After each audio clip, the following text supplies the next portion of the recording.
I got interested in learning how to work with other beings. And as somebody, I would visit this metaphysical shop all the time in Plattsmouth, Nebraska. The shop is no longer there, and unfortunately, I play a part in that. But I would Okay. visit this metaphysical shop, and it was ran by, I don't think I should say his name. Then don't just say He this was guy. he was a Satanist, right? And that's so weird. It's so weird. I feel weird having this conversation because it's like I don't want to come off a certain way. This isn't who I am, but it's a part of what I've gone through. Okay. And he introduced me to Satanism, and I got very fascinated with the idea again of with working with other beings, and it's not just like demons. Like with Satanism, I was introduced to like Greek titans, Hecate. I was introduced to Loki from the Norse mythology. All kind of being tied to what I understood at the time was darker energy, and kind of tying that then into my understanding with Hermeticism. I felt like I was kind of able to separate.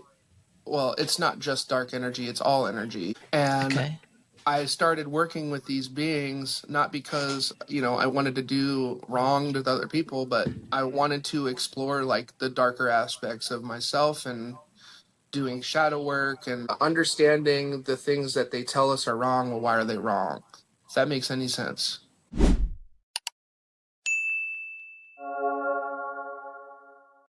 Hello and welcome to another episode of Awaken to Joy. I'm Shem. Je suis Omondi. And welcome back, and welcome if it's your first time coming. Today's guest is just another avatar, aka John, and we're going to just pop off with a conversation. We've had him on before, so do check that video out. And John, if you'd like to introduce yourself to anyone who hasn't seen you in the community yet. Yeah, so for those who don't know me, my name is John Delong, but I try not to go by that because, like the title suggests on my YouTube channel, I'm just another avatar. I'm just another iteration of this being that right now calls himself John. So I've probably gone by many names, and I wish I knew them. Yeah. So let me ask you, why just another avatar? Because, again, this is just an iteration of that same being, right? I don't want to seem that I'm like higher than or more special than, because everybody that is alive and well today is special.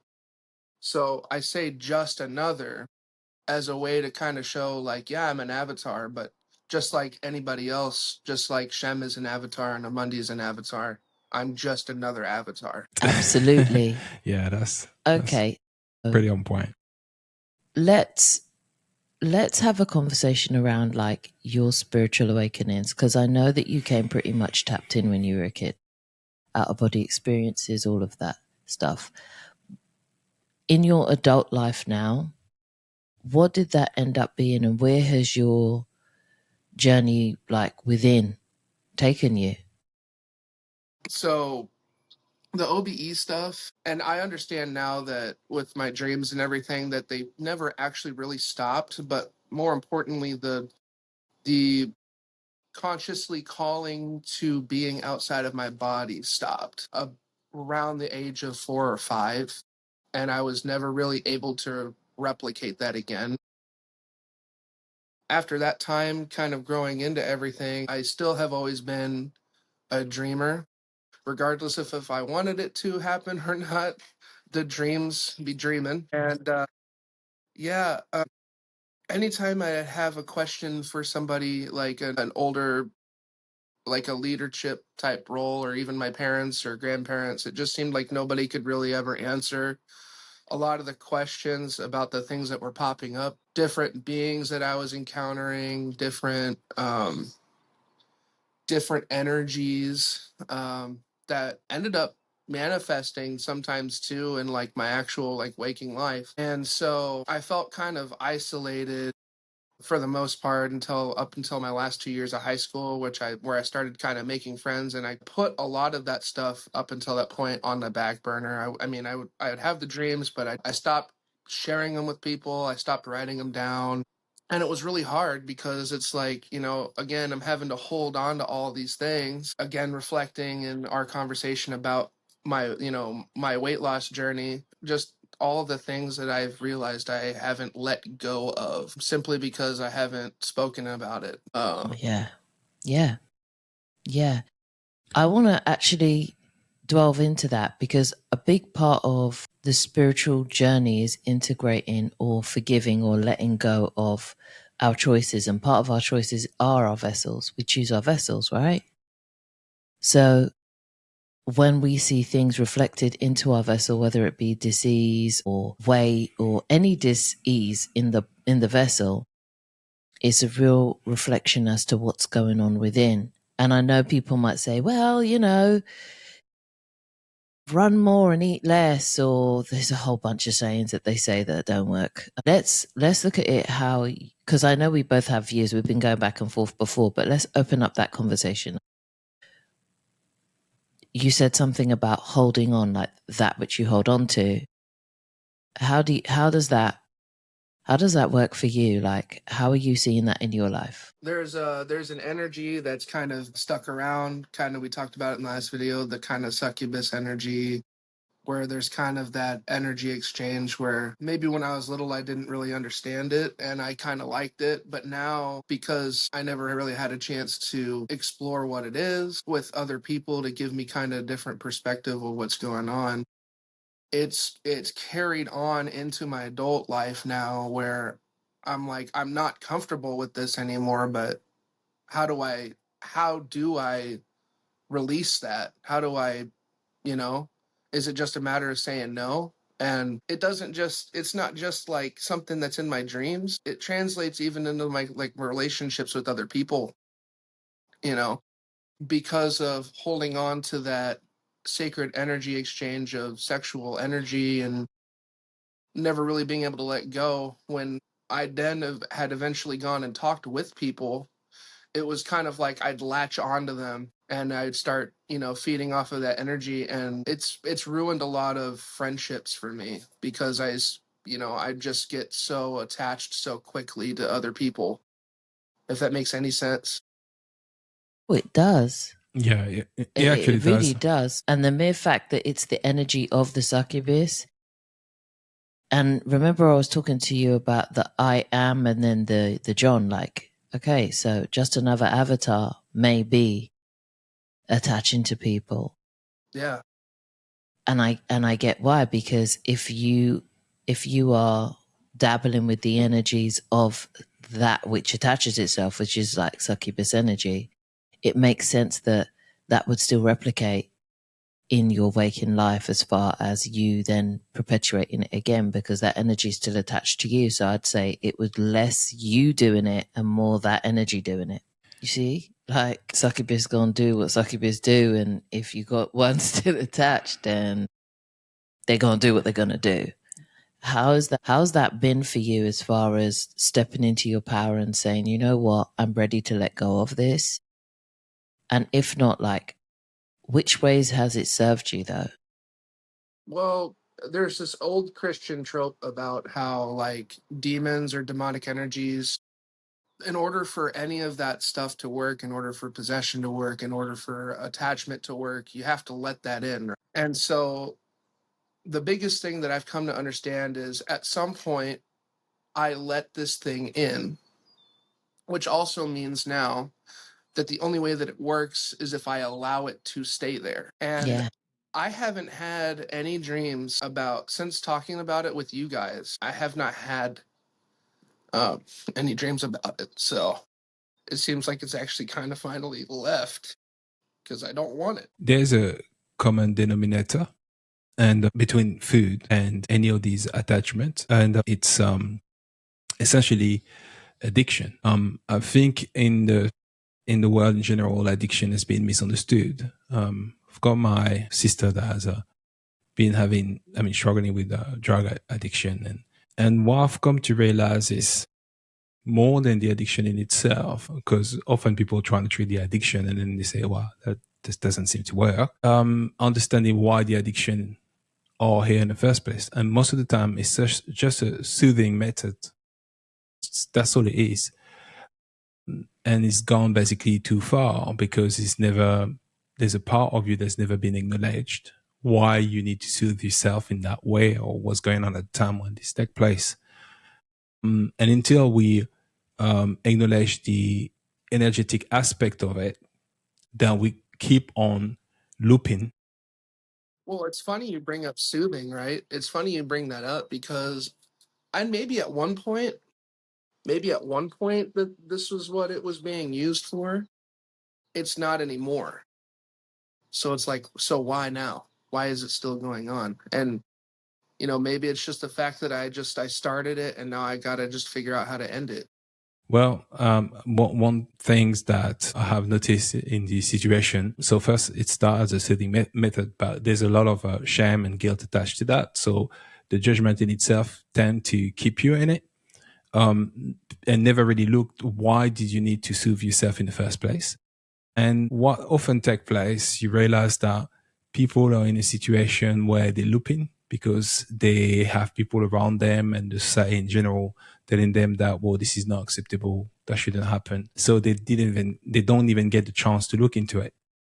Once you establish that link between you at some point needed to soothe yourself, and at that point you self-realizing, so you're already at a point where you in a lot more aware. I'm not going to say full awareness, but you're more aware. You've outgrown. That's why it feels that way. It feels like a contradiction now because you outgrown the need of soothing. It doesn't do anymore. But there's a difference between you awareness meeting your consciousness and your body following that as well. Because the body stores memory and it's often overlooked. We're always trying to recall from the mind aspect, the brain aspect, but never acknowledge that the body doesn't think good or bad. It stores. I'll give you an example. If a child get a lot of beating when they grow up, even when they're an adult, if someone does a sudden gesture, they'll flinch. Not because they even think that person's going to try something. That used to be me. I used to flinch. And I had to check. I said, wow, what's going on? Or even I've seen too, like, and I think maybe I even see it in my own life where you almost beat yourself up too. You'll stand in the mirror and it's not necessarily that you're hitting yourself or doing something physical, but you'll still like the words you'll use to describe yourself and, what you say. Like, I think that's a reflection too. Like that can pop up as well. Absolutely. So acknowledging the fact that we store memory in different ways, and sometimes that's why we get these reactions, this sudden reaction to a situation, not because we're still in the situation, just because the body sometimes didn't catch up yet, and that's why having compassion and treat it with unconditional love, or at least the absence of judgment as much as we can, that's helped to grow out of it. And I think you've got to that point where that's what's taking place, because you're having an understanding of what's taking place, but you're not judging it as being good or bad. You're like, okay, I've grown this situation, so I love to just, just for all of that to really stop, really. But that's essentially what I have noticed with addiction. I think it's very unspoken about in the the energetic aspect of it. I won't even say spiritual. The energy, how the energy moves, where it goes, how it gets stored, and how I keep the certain aspect of it keep us, or belief keep us stuck there and keep on looping. And I think that the more we share these stories like you do, the more people get to have that reflection and be like, you know what? Yeah, I'm going through that as well. And I think many people are going through this in silence. How much weight have you lost? Because we've been around, like, we've known you for a couple of months now, and I know you've been on your journey.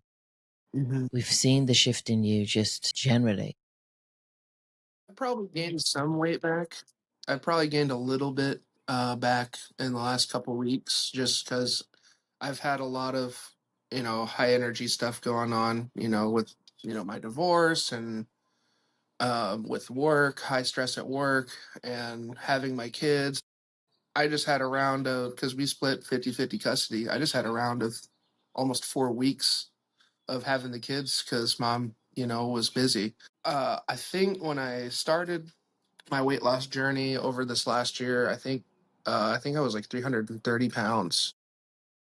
And I had gotten down just below 280 pounds at one point. And yeah, I think I'm back up closer to like the 290s. Um, Either way, John, congratulations. Yeah, well done. For real. Yeah. Because it's a that journey, stress is up and down, it. up and down.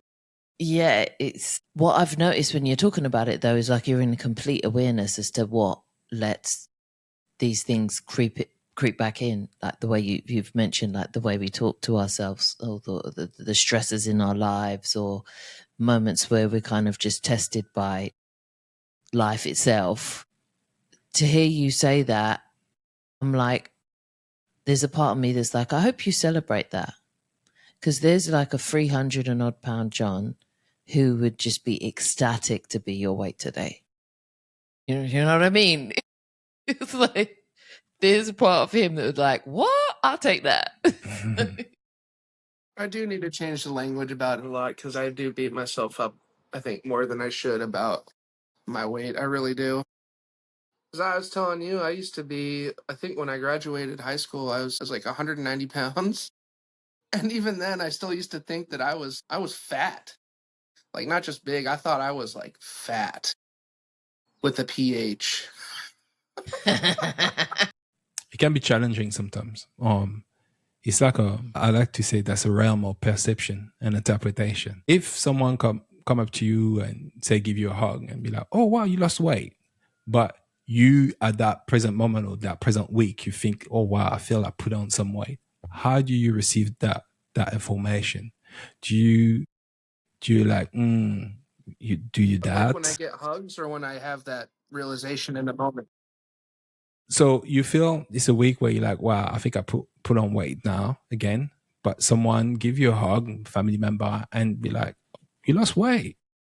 And then how would you take that information when that happened? What was your reaction? At first, it's a little disappointing, right? Because it's like, well, maybe my perspective is just off. Like, I really need to step back and evaluate again. But then, too, it's like, when you're feeling really bad and you get those moments where someone says something encouraging, those are the things you got to hold on to. Those are the things that you need to integrate with, you know? Yeah. So you say that you at first you feel bad. You're like, wow, I need to readjust my I thought it perception. was really big. Like, holy crap. Maybe, yeah. Dang.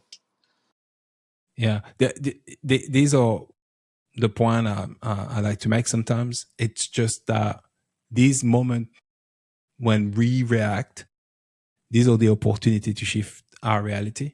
And often it's a sign where we at, with our perception. We will swear down that and you said it before, you like, you look back at old pictures and you're like, wow, what was I on about?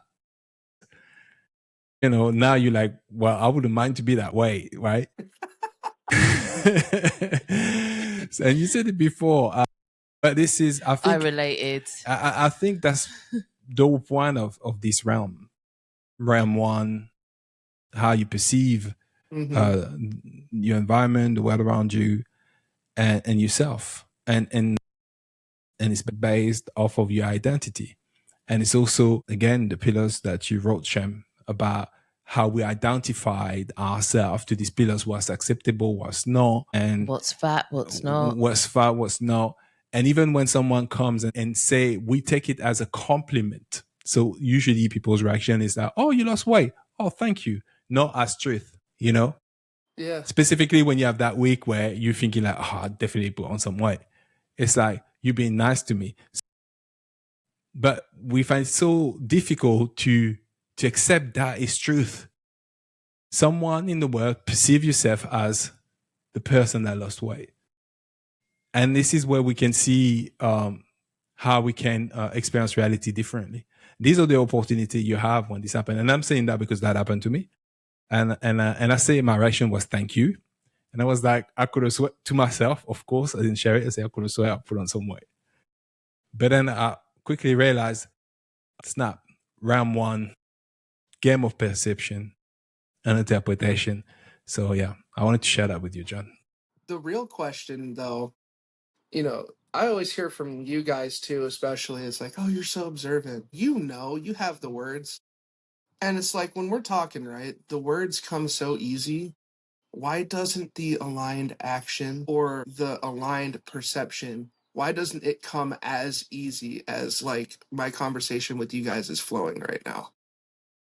You know what I'm saying? When I leave here, why doesn't it apply as easy? Because it requires for you to use another voice than the one that says you're not good enough. The one that says you're not good enough is the one that's dancing on their knees at the party and just fucking delirious and drunk off of what the fuck ever. And the one that is the one that has to go and actually do aligned action and put these things into practice is the designated driver.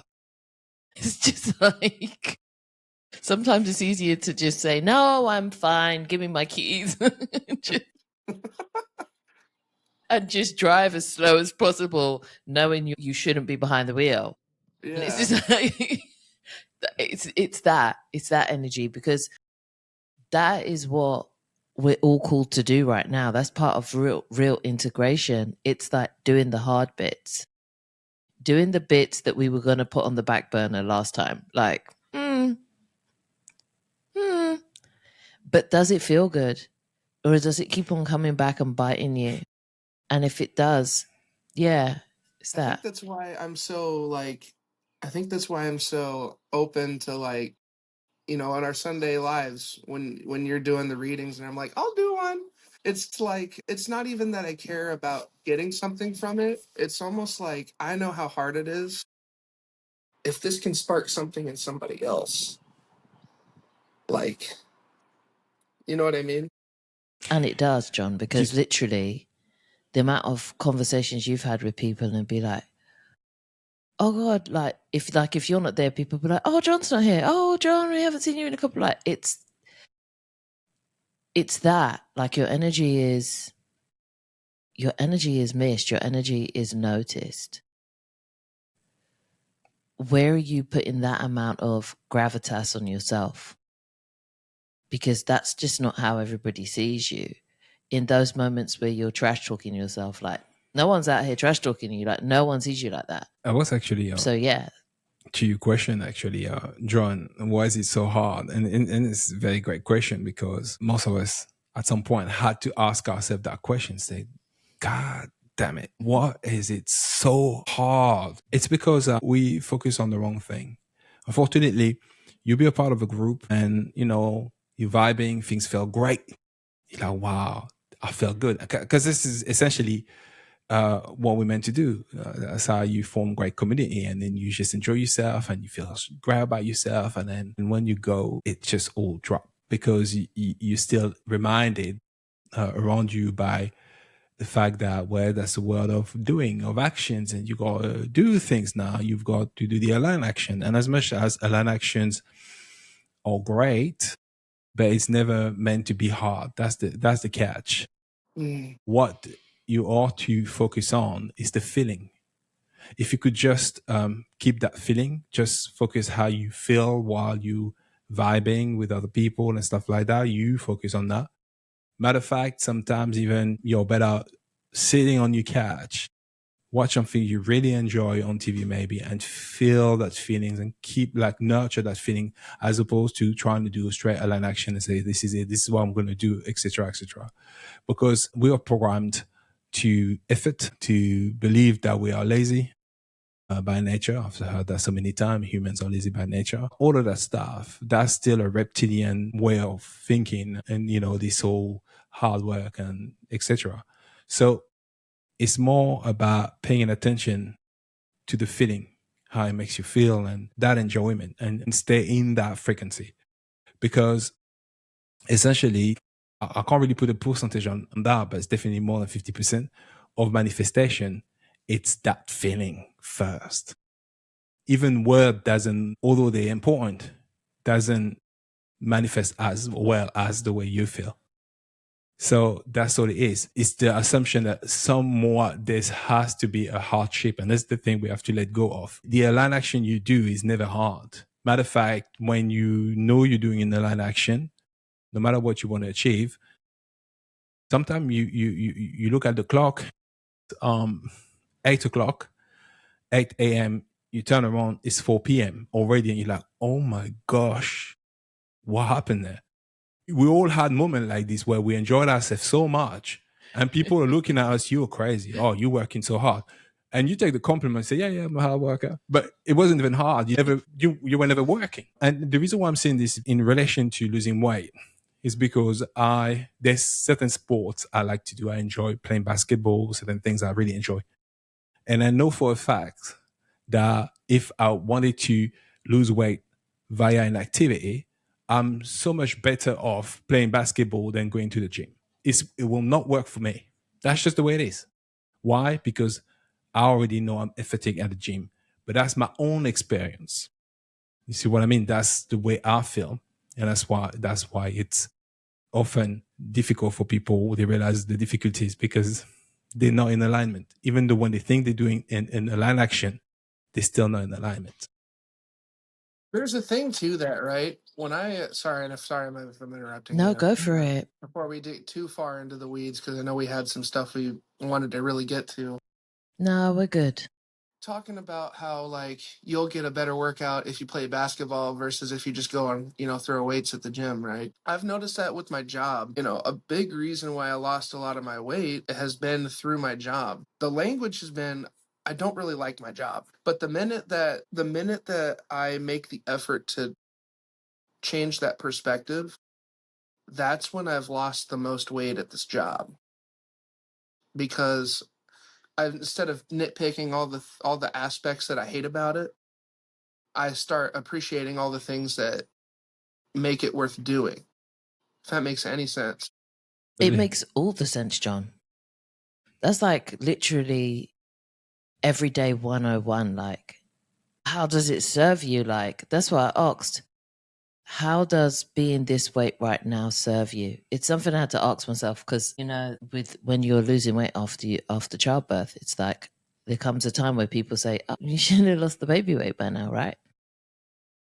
And then you haven't, and then you put pressure on yourself and you're like, I should. And then I ask myself, what about me keeping this weight is serving me right now? It's got to be something. And I was like, I'm like what you said, just another avatar. I'm the like my God consciousness who wants to just experience this isn't thinking about weight the way I do. It's saying, what would it be like if my legs were like this or my arms were like this?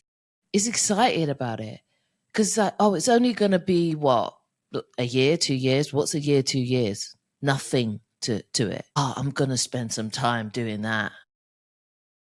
And it's like, I'm robbing myself from an experience that clearly I want to experience right now. Once I get bored enough of it, I just won't experience it anymore. And I've realized it's been like, there's like a 2-year period for me where I do it, I enjoy it, I forget about it. By the time I've forgotten about it, boop, it's gone. And I'm like, but this time I embraced it. I was like, all right, 2 years. Well, you got 2 years. You can do what you want. If you want to stick around, stick around. If you want to leave, leave. I guess this is what we're doing. And I just threw myself into being bigger because that's not how, because it doesn't mean uglier. It doesn't mean unattractive. It doesn't mean less than. To source, to God, to whatever you want to call it, the universe. It's just another experience. It's another fun thing to do. Like why would anybody go to dress up parties if it wasn't fun? Why is Comic Con so big? Like, why is it so big to go and dress up as like Nasake and like just go there and just be like, I don't just dress up as Blastoise, I am Blastoise. right, exactly. And here we are. What?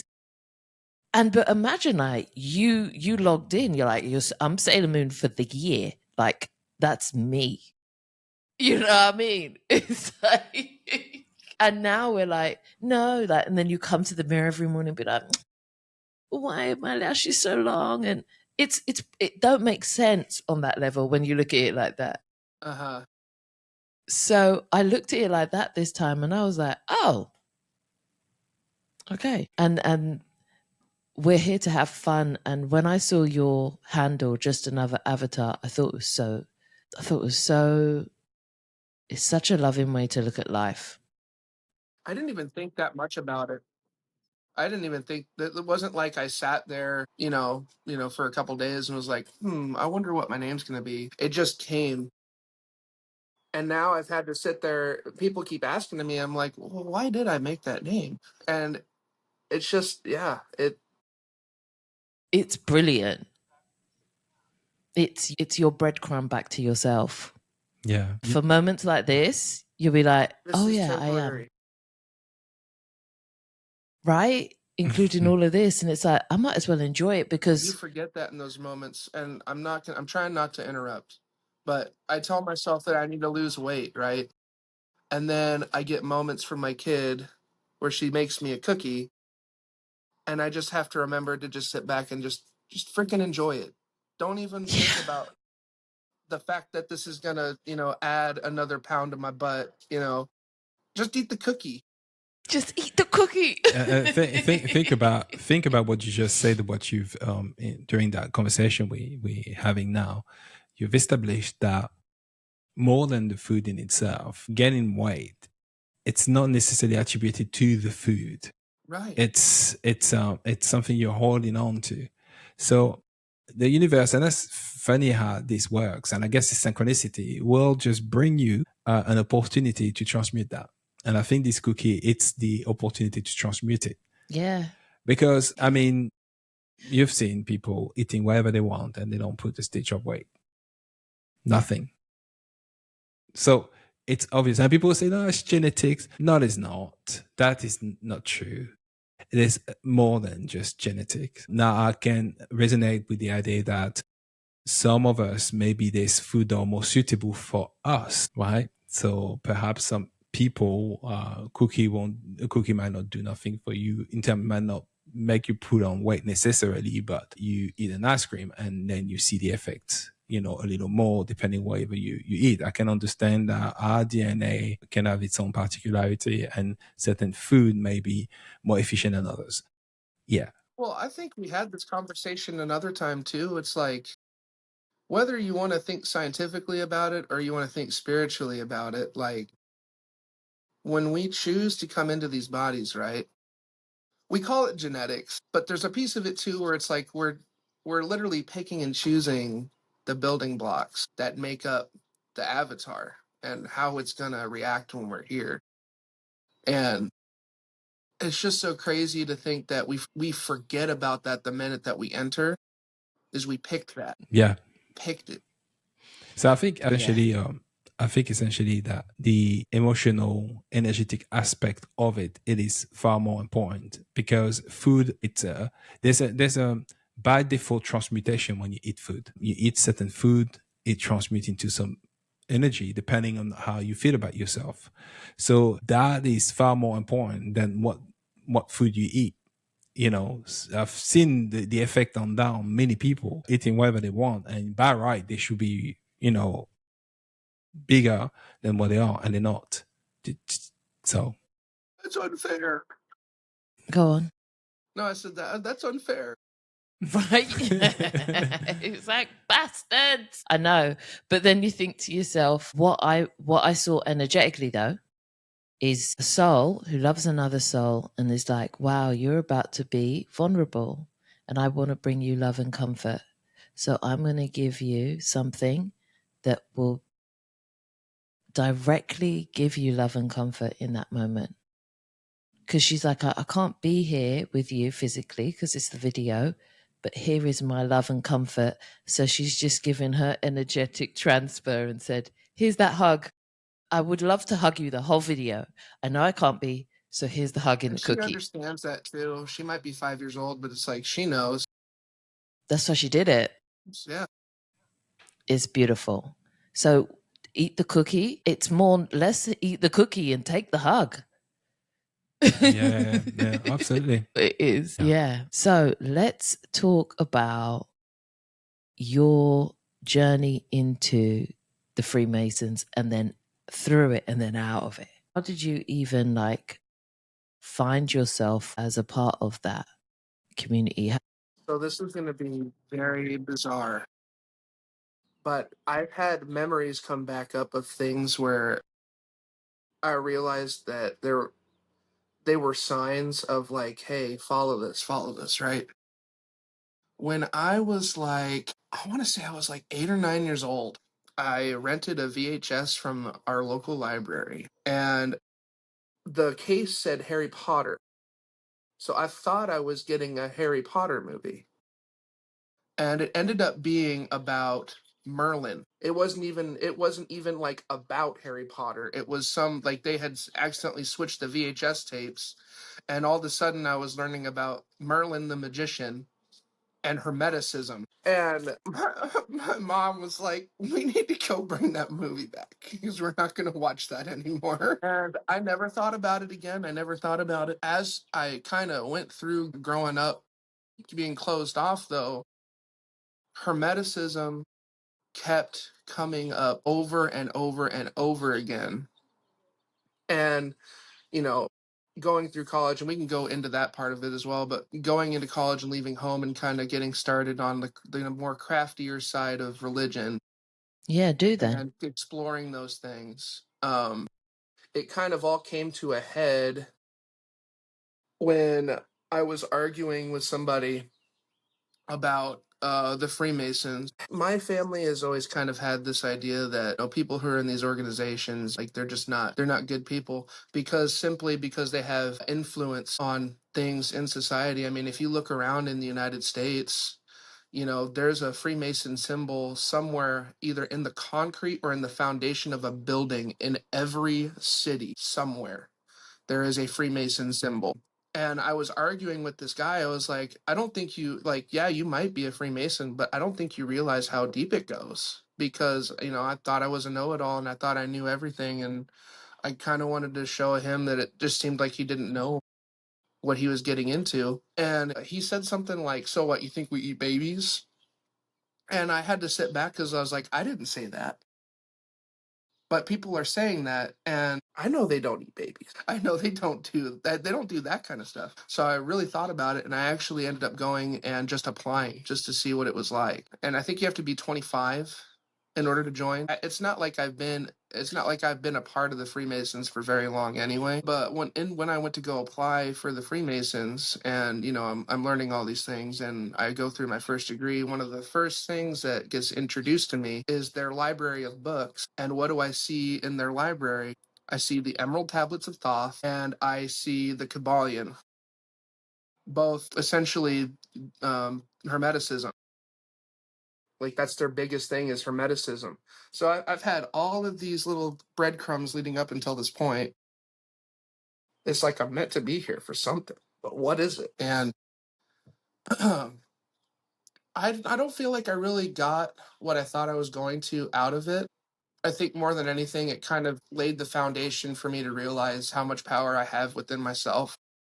Because applying for the Freemasons, I realized I was still attempting to give to get power from something else. I didn't think I was going to get like, $250,000 in my back pocket or anything like that. But I thought maybe that I'd be introduced into some dynamics where I could come out of where I was in life. And it just kept leading to, John, you have all of this within you. You've already had all of this. Yeah. If there's anything you want to pick apart about that, let me know. But that's kind of the gist of it. I'm kind of debating if I actually full on leave or if I keep my membership, but I don't need it anymore. I don't really participate in it or anything. And there's some other stuff too. There's some other things too that have led to me like I don't really need that. There's a Hispanic movie called The Mountain, and if you guys end up watching it, it's a very fascinating movie. But it goes into like the Golden Dawn, right? And this idea that of like in order to receive this knowledge, right, you're essentially giving up pieces of yourself. You're going through these rituals of self deprecation, humiliation in order to receive the knowledge. And that's where I cut it. if that makes any sense, because it's essentially what happened in order to be a part of this group. Get it. Yep. What about that fell out of resonance with you? And I know it seems maybe like it might be an obvious answer, because some people be like, people do it all the time for getting into a sorority or getting into whatever. What's the difference? What was the difference for you? Just understanding that, like, I go through this ritual to be humiliated, thinking that I'm going to get something from it, but realizing that I already had these things within me. I already had everything that they could have possibly offered, and I went through the humiliation of it anyway. Why did I do that? What part of it was humiliating for you, though, for that bit? Or was it the fact that you realized you didn't need it? It's a symbolic humiliation of, like, they're essentially these groups, they tell you, you don't know anything. We're about to give you the key. We're going to give you that key, but you need to understand that you don't mean a whole lot coming in here. We give you meaning. And that's the ritual. Whether you're in a Freemason or Golden Dawn or Satanism, all of it. In order to receive this quote unquote hidden ancient knowledge, you have to essentially announce yourself as the lowest of low in order to gain the path to start receiving the knowledge. So if I understand right, is more the gatekeeping of the knowledge you are not feeling and the condition in which you can access it. Right. I get it. Yeah. And it makes sense. It makes a lot of sense, but it makes sense to someone who doesn't understand their own power, who doesn't understand their own worth. And that's how they get these people, is they get the people that they're truth seekers, but they don't know their own truth. Does that make any sense? Hi, and now for a very important announcement. We've noticed that half of you are not subscribed, but you are watching. And we know it's not deliberate. I do it all the time. So check if you're subscribed, and if not, press the subscribe button, then the notification bell. And that way, when we go live on Sundays, or we do a catch us if you can, you won't miss it. If you love to support our channel, you can go on our Ko-Fi where you can buy us a cup of coffee. You also can join our Discord, and you also can become a Sovereign Soul platform member. Thank you, and back to the show. Yeah, that's kind of what I didn't like about most of education. To sit then there in a class and I have to regurgitate that which you read out of a book that I paid for. Why are you here? I'll just buy the book and read it in my own time. It applies to any system that you can think of. It's not just education. I mean, think about like family dynamics. If you're aware that people in your family are unaware, a lot of times that's kind of like the dynamic too. Like, think about grandparents. Yeah, I've been around for a few more years than you have. I think you're not ready for that thing or whatever. Like, it applies to literally everything. I used to, that was like one of my single most fuck off moments to anyone in my family, was like, wait your turn, little one. Yeah, you've got time and you don't know everything and you need to be more experienced. Like, nah, you're this, you're that. I see the dynamics all here, but I'm not allowed to say it because I'm 8. So it's that, it was that. Like, I see through it. And this is why I think, I wish I had seen it. I wish I had seen it when I was going through that ritual, because it's like, in the moment, I knew my vibration was shifting by going through this ritual. Like, they blindfold you and parade you around the room, and they have like these bells and singing bowls, and you're essentially unclothed, and then you put on their PJs. And I didn't see it. I didn't see like that I was deprecating like myself during that thing. But for some reason I felt it, and I'm like, you know what, John? In moments like that, I've realized, because I've had moments like that as well. In moments like that, I've realized the first thing that you can do, or the first thing that I've usually done, is to forgive myself. Yeah, and I think also essentially this is where intuition comes in and discernment. This is where we why we are educated in a certain way, what the whole system don't want you to trust your intuition or your discernment. That is just, witchcraft almost. It's treated as such. Basically, if you say, you are a man of intuition and you only go by that, people wouldn't take you seriously in the society as we know it, although that is changing. But like I always say, intuition is the sharpest tool in that box. Like, there is no equivalent. And even if you have an OBE, but you come back here, yes, you got some knowledge. If you succeed to bring enough knowledge and use it, that's great. But your intuition has to be on point. Your ability to discern what's going on and feel that energy. But then I'd also say that sometimes we go through these things so that we can realize what this will be leading up to it. So maybe this is something that was like a blind spot for you, but it's never going to be a blind spot again. Yeah. Now you can have an intuition about something. I don't want to call it a scar, but it's like that will stay with me, beyond here.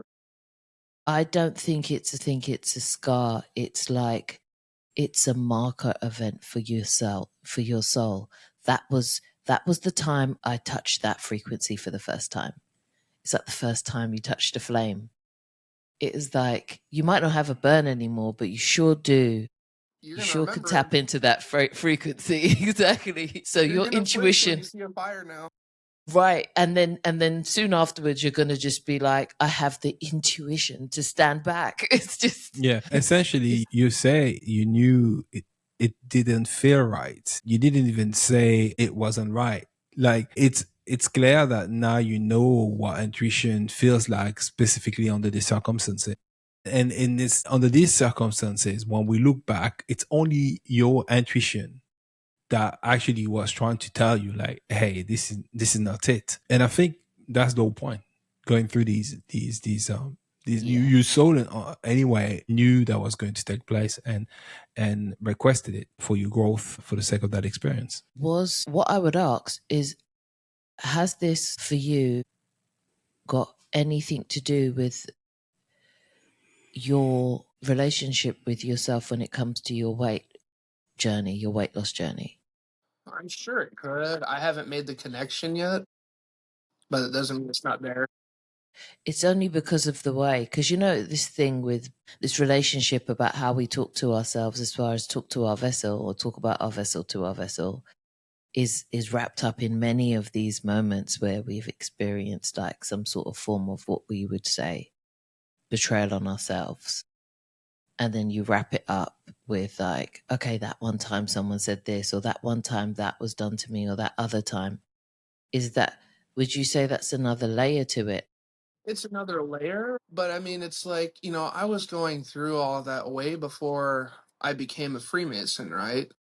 And so it's more like that was kind of just, it was a gateway to understand that even how I talk to myself, maybe this is a chance to reevaluate. It was a gift then.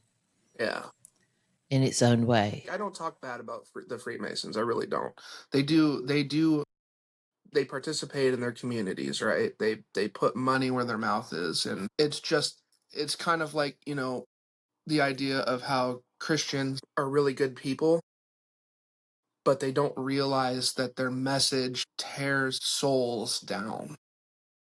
The idea of, like, when you're coming into a church and they have to do the origin story of sin and all that stuff. It's no different than the Freemason ritual of humiliating. You know what I mean? Oh, I get it. There's many things that you can get into that need you to enter via humiliation. Talk to us about your leading up to that, because the word rituals come up a lot. And I know that the whole entire judgment is that it's like, you're a Freemason, or you're demonic, or you're Satan worshiper, or whatever else title they put on or people may put on having rituals, even though most religions have their own rituals. Well, the word ritual, right?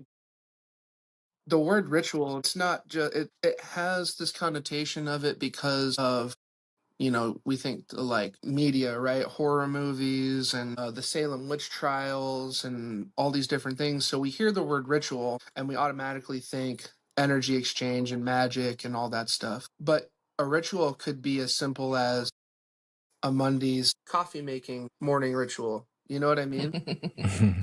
Yeah. It's essentially this energy exchange that you do every day where you do the same thing. Oh, it's almost like mechanical, and you follow a set of guidelines. You don't change it. It's done the same way. If it's not done the same way, it really fucks your day up. It really it really messes up what you're able to get from what you're trying to do. So understanding that, going into the magic stuff. When I turned 18 and I moved out again, I was getting hit with all this Hermeticism stuff again. And it eventually led me into just exploring everything outside of Christianity that I possibly could have. Everything that I was told was wrong. Okay, if it's wrong, let's understand why. And at one point, I got interested in learning how to work with other beings. And somebody, I would visit this metaphysical shop all the time in Plattsmouth, Nebraska. The shop is no longer there, and unfortunately, I play a part in that. But I would visit this metaphysical shop, and it was ran by, I don't think I should say his name. Then don't just say this guy. So he was a Satanist, right?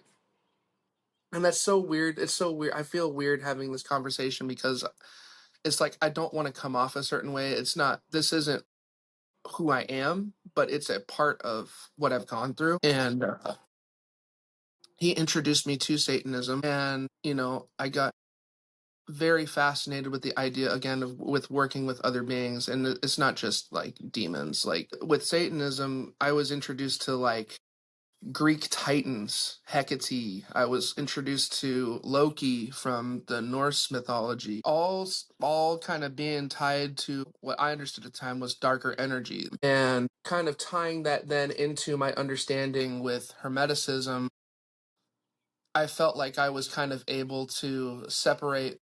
Well, it's not just dark energy; it's all energy, and I started working with these beings not because, I wanted to do wrong to other people, but I wanted to explore like the darker aspects of myself and doing shadow work and understanding the things that they tell us are wrong. Well, why are they wrong? If that makes any sense. Yeah. Yeah. It makes sense to me. I'm just seeing, I'm always intrigued when I hear it, because it's like what we really love about you, John, is it's so endearing to hear you say explored it.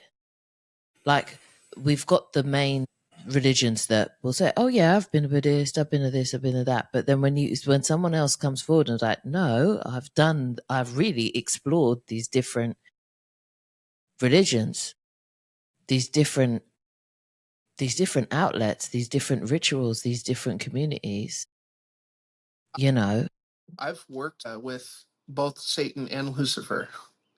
And, people like to think, well, it's all dark, it's all evil, don't do it. But there was this weird disconnect that I made where, you know, when Christianity talks about Lucifer versus Satan, Lucifer was a being of light.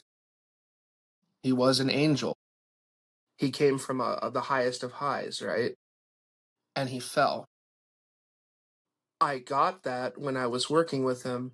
And it was interesting too then to also see the part that, well, just because a being is of light doesn't necessarily mean that they have good intention. Right. And so Lucifer, his whole name being bringer of light, right? yeah. Had this, when I was working with him, had this air of like, I'm holier than you. And I really stepped back and I was like, wow, okay, now I understand. Now I know why people ask me not to work with this stuff. Because you were like essentially this being thinks it's better than me. Right.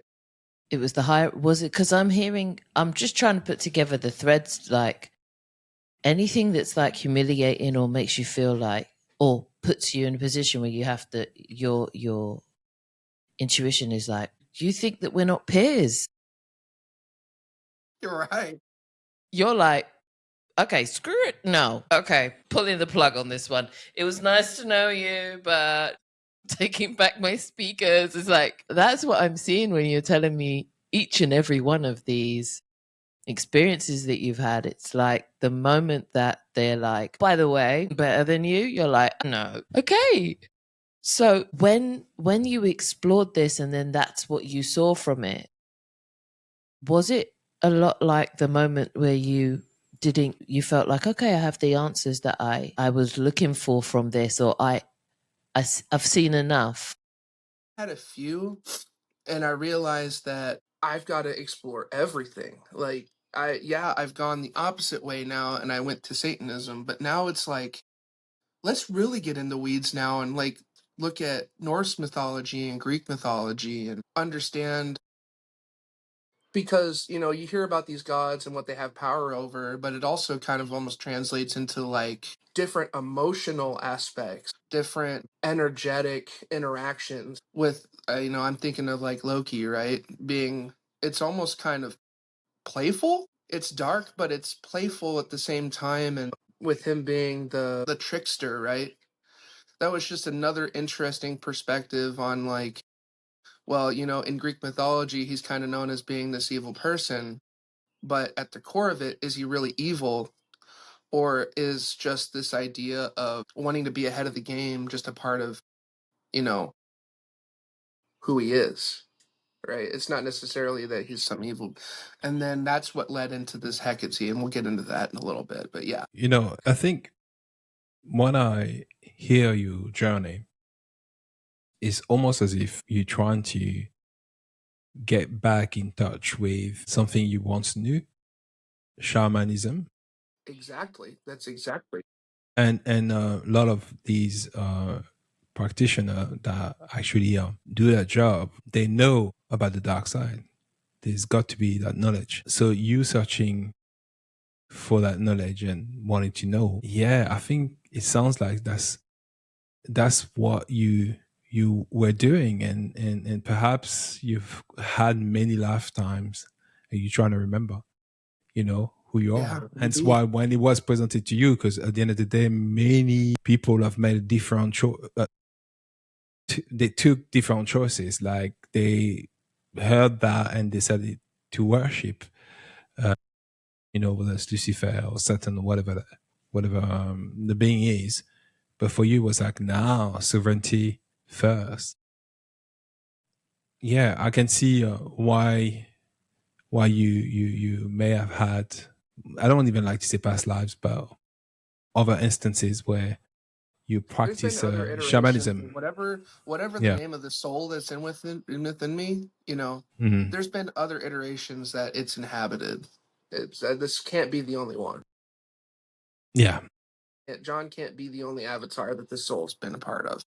Yeah. And I think yeah, that's it sounds a lot like that you wanted to recollect that knowledge, remember mainly who you are. Caesar I Pagan actually even said too. Sorry if I'm interrupting Go on, no again. go. No, Caesar we just, Pagan's even brought up the idea of like, have we only been human in any, if we want to call them past lives, has human being been the only being we've inhabited? I don't think so. No, Do you No, know we what I haven't. mean? no, I No. Like don't think so. No, extraterrestrials, maybe these beings that we call gods. Like, yeah, all of it. I don't think so. Like in my experience, my personal experience, that I have had lifetimes where I've been in the angel realm. I've had lifetimes where I've been in cosmic realms. I've also had lifetimes here on this earthly planet at different times, what people would consider resets, in different resets. And I've also, like kind of been all the Yeah. way through it. And I have memory on a lot of them. And I'm like, oh, I'm here, and I'm there, and I'm there. I was like, okay, I get it now. And I guess we're all different in that. And depending on how deep we want to go down rabbit holes is probably a reflection of how many different iterations of us has experienced any one of these things that we're trying to recollect. Yeah, and I think as well, our interpretation of what it is to be human, having a humanoid form is one thing, because I've had an OB where I wasn't, I mean, I looked human, but I wasn't of Earth. Yeah. So it depends the of ice your wall interpretation. or Atlantean, where Well, you look like it, but you're just there. It just feels different. There's something different. well, yeah, the place I was, so floating islands. So You're like, if you know a place like that, just we're not in let me know. Kansas. But What's the name of the planet from Avatar? Is it Pangea? Or no, Pandora, that's the Pandora. Yeah. Floating. You said floating islands, and I'm like floating mountains, baby. Yeah. right? Like, But you know what? It wasn't even there was no Navy there. I mean, just humans. Yeah. Well, humanoids. how about tell us more about, because what I'm seeing is threads of where your sovereignty lies and being. Like every time we have a conversation, whether you're talking about,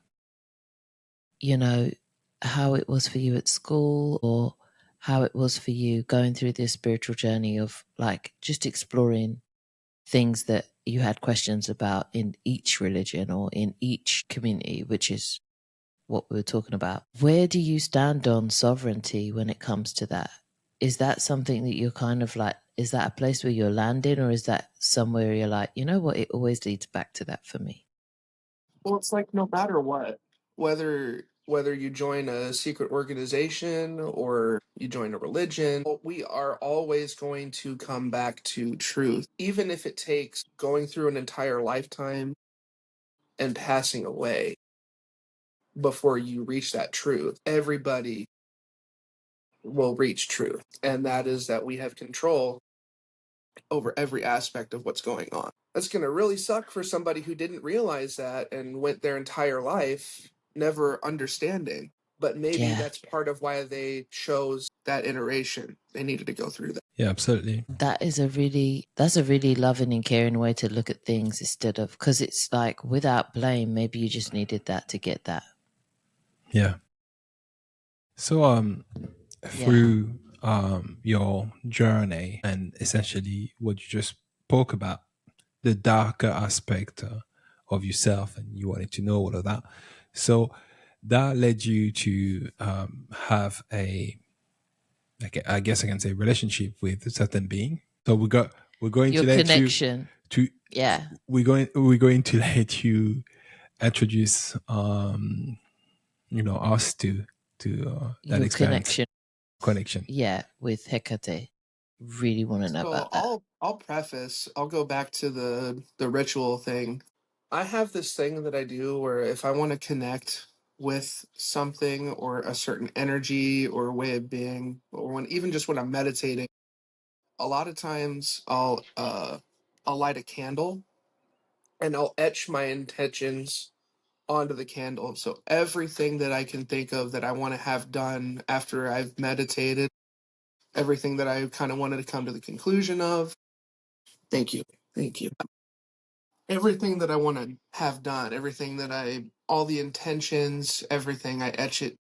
It could be a simple word as fasting, right? And I'll etch that into the candle and I'll light it and I'll let it burn. I don't ever put the candle out. I always let it burn all the way down as a symbol of I'm going to come to the conclusion that I need to. So with that, I think I first reached out to Hecate like way. I want to say this would have been I would have been like 22.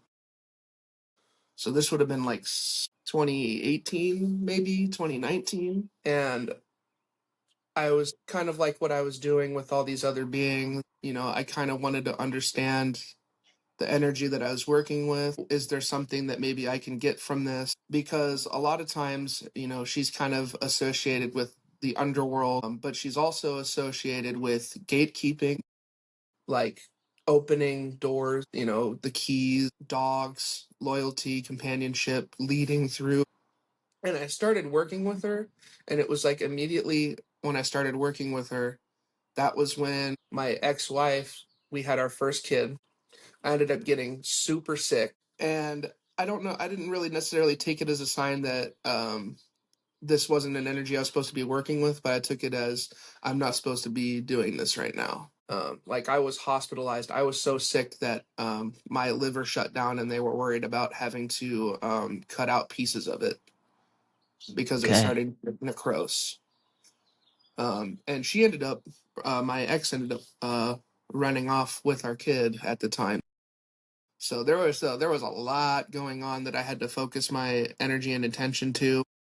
So I threw that on the back burner and didn't really pay much attention to it after that. Recently, probably within the last 6 or 7 months, I reached back out again, this time with more intention because she had been showing up in dreams, and I wanted to understand because it felt like, well, I reached out to her before 6 years ago, but it felt as though I had known her before then. And so I started reaching out with more intention. Like I said, I would get these candles and I would etch my intentions in, light the candle, and then I would just sit in a meditative state. Sometimes I would do card reading, but sometimes I'll just sit in a meditative state asking questions. And the first conversation that we have, like most beings, when they appear, they always appear behind me for some reason. I can see them, I can see what they look like, but they always appear behind me. I've never understood that. And when she appeared behind me, it was like she put her hands on my shoulders, and I got this warm, loving warmth. And I was just like, I thought you were queen of the underworld. And it was just like, yeah, but I'm a friend too. And I ended up getting this vision. I was like, okay, you're here, which means you want me to see something. What do you want me to see? And I'm sitting on my bathroom floor. I've got a candle sitting up on the sink, and I'm just sitting there in crisscross, with my eyes closed, like, okay, let's do this. And she does this weird, like, ritualistic dance around me. She just starts dancing, and all of a sudden her arm is like this, and a long hallway where you can't see the walls, it's so dark. But all these torches, which is another symbol of hers, kind of start kind of lighting up and showing me the way. And I see a big mirror at the end of this long walkway. And I walk up into the mirror, and I'm like, okay, this is where you want me to be. I kind of was like, are you trying to show me something that I want? And she goes, yeah, I can show you that. And this knight in shining armor pulled out a sword and started waving it around. He was in like a golden armor and had light, and he just looked glorious. And I was like, I don't want this. This isn't what I want. And she goes, yeah, I kind of figured. I just wanted to tease you. And I ended up seeing this bird's eye view of what it almost looked like where I wanted to be. And it was like a little cottage in a big wooded area next to a lake. And I was just sitting on a chair with a book, and I was just reading a book as this fire was burning in the chimney, and that was where I left it. And since then, I've been having all these different kind of interactions with her, and I ended up actually having a conversation where she was like, yeah, I've known you for many lifetimes outside of this construct. So we'll start there. Wow. Okay. Yeah. I don't have anybody to share this with, so whenever I get talking, it's You do. So I'm going to talk about the meditation part of it. Go on then. You say bathroom? Why the bathroom? It's a safe place. It's always, that is so weird to say, but it's always been my safe place. Okay. Somewhere you could lock the door and people won't be like, what are you doing? So you felt drawn to that particular being? Is it because you knew about her previously, like you were knowledgeable, or was it the first time you really heard about her specifically? What pushed you to want to get in contact with her in the first place? So when I had met the Satanist, he gave me the Satanic Bible, and it had a list of all the different beings that they tend to work with. And there were beings in there that just didn't make any sense. Like Loki's not a demon, right? So I saw Loki in there. I saw Hecate. I saw there was one, I think it's Loki's daughter named Hel, and Hel, not double L. And I just like, I started exploring all these different names. And really what drew me to her was all of the symbols. Her, you know, being the matron of like Crossroads, right? Where you have to make a decision. I've never in my life been able to wholeheartedly make a decision. I always kind of have to just wing it, flip a coin. I can never make a decision. The keys and her being essentially like a gatekeeper, not necessarily keeping people from that, but allowing the ability to open up different energetic aspects and stuff like that, if that makes any sense. Keys have always, I mean, no matter what job I've had, I've always had a like just a thing of keys on my belt loop. Wow. Yeah. So That is a big synchronicity. So did you get to ask why you got sick the first time? I don't think it had anything to do with her, and I don't think I've asked either. But it didn't really have anything to do with her. It had to do with like there were just things popping up that were kind of showing me this is not the time right now. This is not the thing that you need to be focusing on. And it was like she was going to be there regardless of if I was working with her now or if I needed to wait. Okay. What intrigued me was Satanists have a Bible. First time I'm hearing that. I never delved into Satanism. They call it a Bible. And they call it a Bible, and they call their book a Bible it's like as the middle well. finger to, yeah. You know what I mean? Interesting. I say that a lot. You know what I mean? Because I'm like, okay, same name, Yeah. The Satanic Bible. different. Okay, and I guess these different beings in there are beings that a follower would work with or not work with. How did that work? It's like it's just more like it was kind of an introductory kind of showing like these are the beings that, you know, people who follow this religion tend to gravitate towards. Okay. You don't necessarily have to work with Satan himself, although you can, and it's a lot of energy exchange. But there are other beings too. They're like, you know, thinking about if you've ever if you've ever learned anything about Solomonic magic, how there's like the 70 or 90 some beings that King Solomon from the Bible trapped in like different talismans and stuff. It's not all of those, but a bunch of those beings, demons, are listed in the Satanic Bible as well. Okay. So obviously now you're all working with her. Do you feel that your life has improved, as your experience has improved as a result? Or your understanding, at least, about a few things. What has it brought you?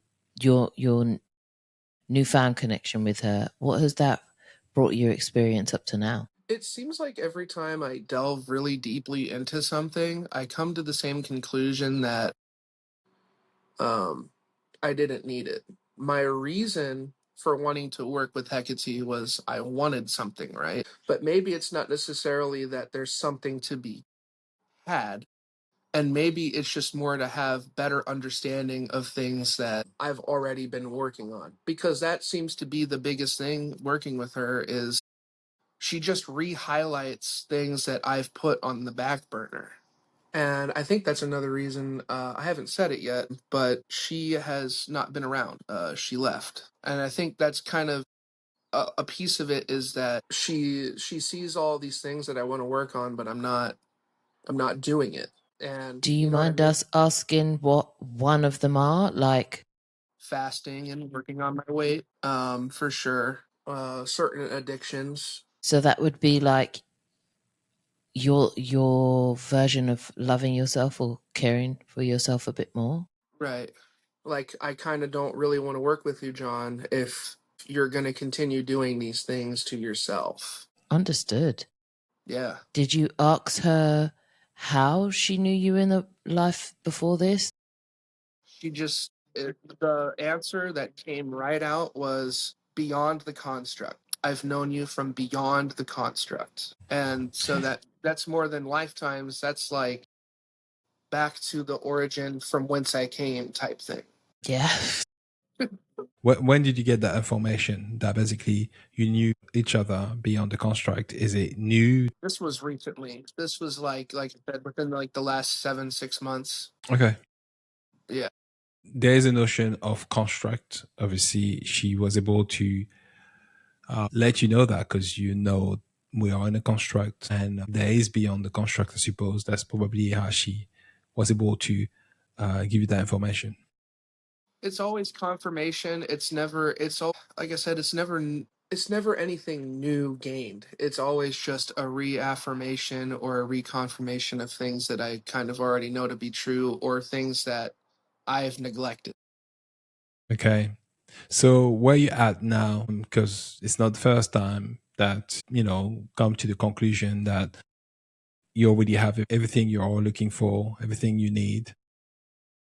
And somehow I'm still looking, which that's another thing I've realized. What's next for you then? I just need to sit with myself. And maybe I feel like that's kind of been this biggest thing is just like I get uncomfortable and I shy away once I start to see the stuff that I need to work on. And that's just the honest truth. Like I said, I'm very good at talking about these things with other people, but now I really need to get back into integrating, aligning. Okay. So how does it look like for you then? How do you want it to look like? I don't know. That's an answer too, Yeah, Could you see perhaps that is why you haven't started? yeah. I don't want to say I have to have an OBE, but it's like the OBE leaving this vessel consciously one more time. That seems to be a thing that either will happen or has to happen. I don't want to say it has to, just because like I feel like it's very unforgiving if it doesn't. But I'm not gonna stop trying. I'm not gonna stop trying for that. What if you have an OB, but then you find out again you have everything you need? Well, then why would I come back? Maybe I go and maybe I don't come back, or maybe, and that sounds so bad, right? It's not like I'm saying I want to not come back to this. I have kids, that chose me to be a part of this adventure that they're going on. But I think that's kind of the point is the OBE is going to be that final what's next. Am I going to stay here? Am I going to leave here? Am I going to, because I say I have everything that I need, but I'm still questioning. That's what a lot of people end up feeling like after they've had their OBE anyway. That's why, and even NDEs, like they come and it's very common to hear people talking about like this morning of what they thought it was going to bring them, like more. But this is what we were talking about with Sasha the other day, is that sitting with yourself and just being like, I'm okay, I am already my higher self. What if I told you you're just already your higher self? You sitting right now with a cookie in front of you and just chatting to us, and you got your daughter coming in and out and giving you cuddles. That is your higher self right now. That's like the thing that your soul wants to do the most right now, this second. And what if we're having an inflated view on how we're supposed to be? I mean, if you take Buddha, for instance, Mm-hmm. and I don't want to make that about weight. I'm just saying that was the whole point of, reaching a level of enlightenment, regardless. Doesn't look like one thing. It could be many things. It's like, and the way you speak and the way I see you turn up and talk to people, and I know you're like, well, that's nothing because that's easy for me to do, but the second I have to do this, when you're in those moments where you're talking to people, you are turning up as yourself. though, because you're not even putting a filter on it. You're just like, blah, blah, blah. It's just flow state, but you are your higher self. Yeah. You are. It's essentially, I think, already in those moments. Letting go of expectation. That probably is the most loving things you can do for yourself and all of us, matter of fact. And assuming that you already are. Yeah. And I'm only suggesting that because I've said the same thing, John. I've said, you know what? I don't know if I want to come back. And I had, maybe was it like two weeks ago? The past 2 weeks only been whooping my ass. I want to put that side note. I guess just not to interrupt you, but I really feel like I finally found the words for it. I don't feel like I found the purpose for why I'm here yet. I don't feel like I've found like the reason that I came here in the first place. Not even just purpose, just the why I decided to come here yet again. Because I see all the things that leaked over, right?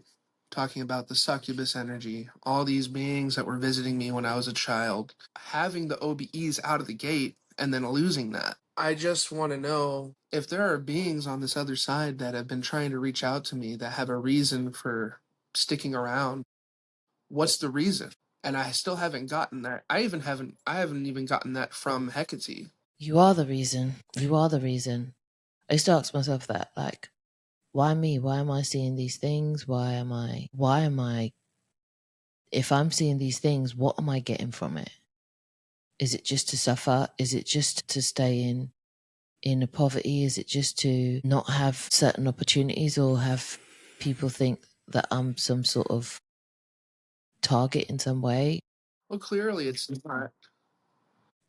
You can say that, but that's clearly to you. When you're in it, when you're the one sitting in the avatar, it looks completely different to everyone else who's outside watching it. You know, I'm going to give you my own interpretation and how I dealt with my own stuff. I asked myself the question, why does it matter? I concluded that if I cannot answer that question, then the question doesn't need to even be asked in the first place. You know, when you say, when people ask you questions, but they're not ready for the answer, it's a bit the same energy. You know, if you can't find the answer, sometimes you do have to ask yourself, why does it matter so much for me to try to find an answer to that question? Why? Why does it matter for you to know what your purpose is? And, you know, the why question it's a great leveler, you know, and you can't go on forever until you realize that the why questions is only going to be answered with your own satisfaction. There'll be a point where you're satisfied with the answer and you say, you know, that's good enough for me. Which means that if you're never satisfied, then you can go on forever. So essentially, it's ask yourself the question as far as purpose. What does it matter so much? You begin to realize when you are willing to sit with that question, to realize that a lot of these questions are fueled by the very system in place in which we operate from. And, you know, belief system and so on. Because once you have a purpose, then now you can attribute your value to it. But remember this is what we're chatting about on Sunday, like you came Like in the with purpose can value. literally be that there is no purpose. You already came in with value, so why do you need to attribute anything that will give you value? Because you already came in with it. Yeah.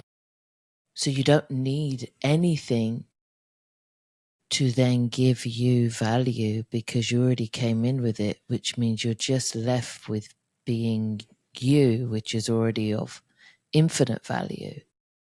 But then what does that mean your day looks like? Anything the fuck you want, because you're already valuable.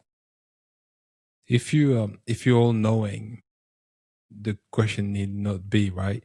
And then another thing as well, if you think about it, for your weight loss journey, for instance, why do you want to lose weight? Is it to meet a beauty standard that's been predefined for you? maybe at one point it was, but now I was gonna say, but now it's like my own skin.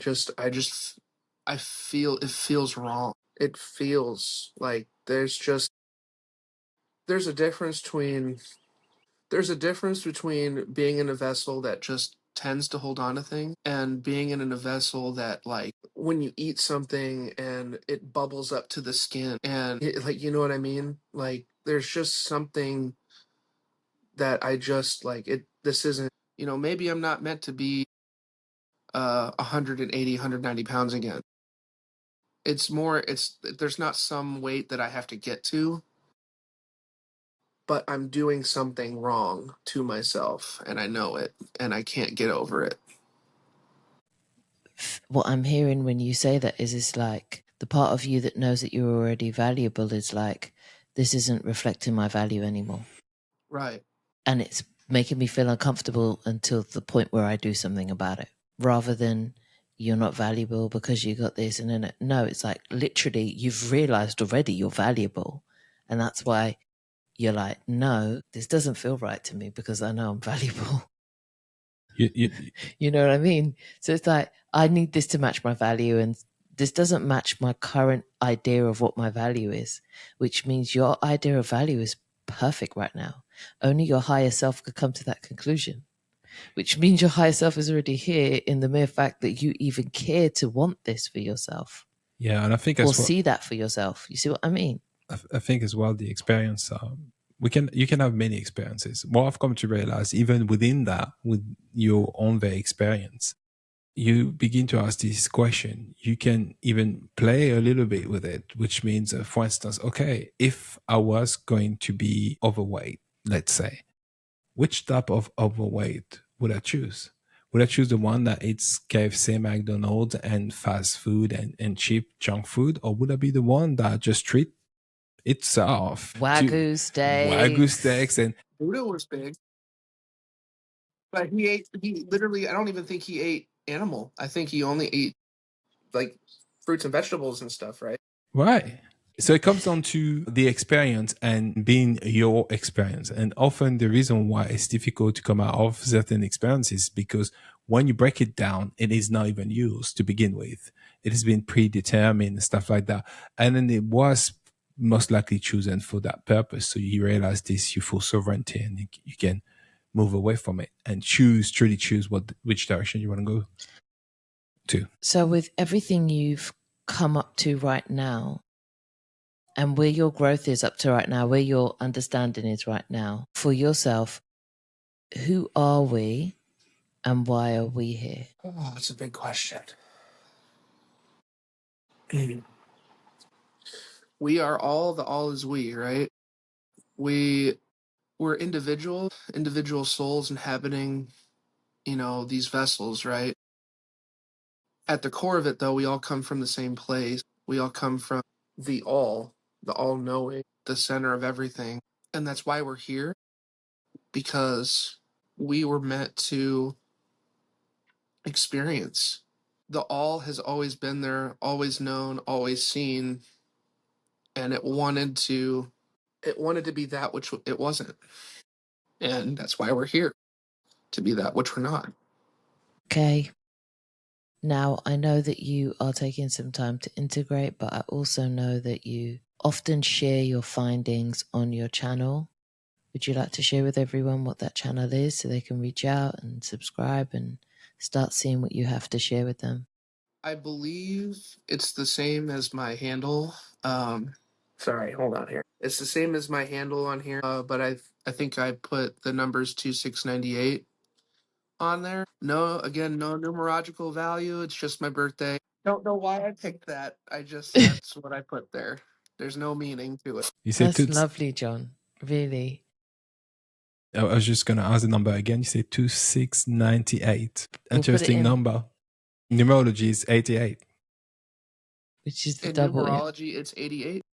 Yeah. 26 is 8, right? And then 98 is 17, right? Which is 1 plus 7 is 8. Wow. It's infinite. The number 8's come up a lot. I've never thought about that before. So maybe there's something there I need to start looking up. 88? Yeah. Yeah. We love talking to you. This has been another wonderful conversation, which I'm sure is going to really speak to so many people who find it whenever they find it. And what you're doing with your own journey and the way that you share it, I'm sure will speak to people. So I will leave your details in the description box. And until then, it's been really wonderful chatting to you, John. Yes, thank you guys again for the platform and the community. It's amazing and a blessing. So Cool. Thank you, John. Likewise, John. All right. So everybody, we'll see you next time. And if you say bye to John. So on that note, ciao. Ciao.